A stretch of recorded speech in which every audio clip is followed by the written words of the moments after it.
Sahabat Yesus Kristus, salam dan kasih sayang dari Kristus beserta saudara. Izinkan saya memulai sapaan gembala dengan Yeremia 7 ayat 23 yang berbunyi, "Dengarkanlah suaraku, maka aku akan menjadi Allahmu dan kamu akan menjadi umatku, dan ikutlah seluruh jalan yang kuperintahkan kepadamu supaya kamu berbahagia." Dalam keadaan yang sulit seperti ini, kita cenderung putus asa dan ingin menyerah. Firman Tuhan mengajak kita atau menasihati setiap kita untuk tetap mendengarkan suaranya, mematuhi perintahnya, dan itulah adalah kunci untuk hidup bahagia. Tetap berjuang, tetap berkarya dalam situasi yang sulit. Saudara, izinkan saya untuk berbagi tentang sebuah film yang berjudul I'm Legend. Saya percaya di antara saudara mungkin ada yang sudah pernah menyaksikan film tersebut. Film yang diperankan oleh Will Smith sebagai seorang dokter militer, seorang ahli virus yang bernama Robert Neville di dalam film tersebut. Film tersebut mengisahkan bahwa karena pandemi atau virus yang menginfeksi banyak orang, yang mengubah mereka menjadi dark seeker atau zombie yang kemudian menyerang sesama manusia dengan sangat agresifnya. Nah, Robert bersama dengan anjing kesayangannya yang bernama Sam tetap bertahan, dan tidak sekedar bertahan, ia juga berusaha mencari solusi untuk menyelesaikan wabah tersebut. Maka ia terus melakukan riset di dalam laboratorium yang berada di bawah atau di underground rumahnya. Suatu hari ketika seorang yang bernama Anna berada di rumahnya, ia mengajak Anna untuk ke laboratoriumnya. Kepada Anna, Robert berkata, "God didn't do this, we did."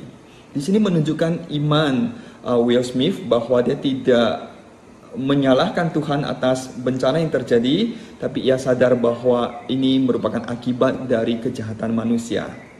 Kemudian suatu kali ketika Anna berkata kepada Robert, perkataan Anna membuat Robert sangat marah. Apa itu? "If we listen, we can hear God's plan," kata Anna. Jika kita mendengarkan, kita dapat mendengarkan rencana atau rancangan Tuhan. Robert langsung sangat marah. Mengapa Robert tiba-tiba jadi berubah? Sebenarnya Robert tidak berubah.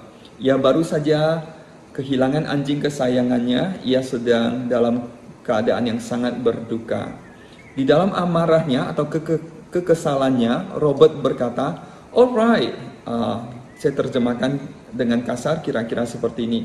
"Baiklah, biar saya beritahu kamu rancangan Tuhan. Virus tersebut memiliki tingkat mematikan sebesar 90%. Dunia ini kini hanya tinggal lebih sedikit dari 12 juta penduduk seperti engkau, aku, dan Ethan. Sisanya sudah menjadi zombie. Setiap orang yang kita kenal sudah meninggal dunia atau mati. Tidak ada Tuhan," kata Robert. Nah, kesedihan Robert dinyatakan dalam dialog tersebut, tetapi sikapnya untuk berjuang untuk tetap berkarya, tidak berhenti.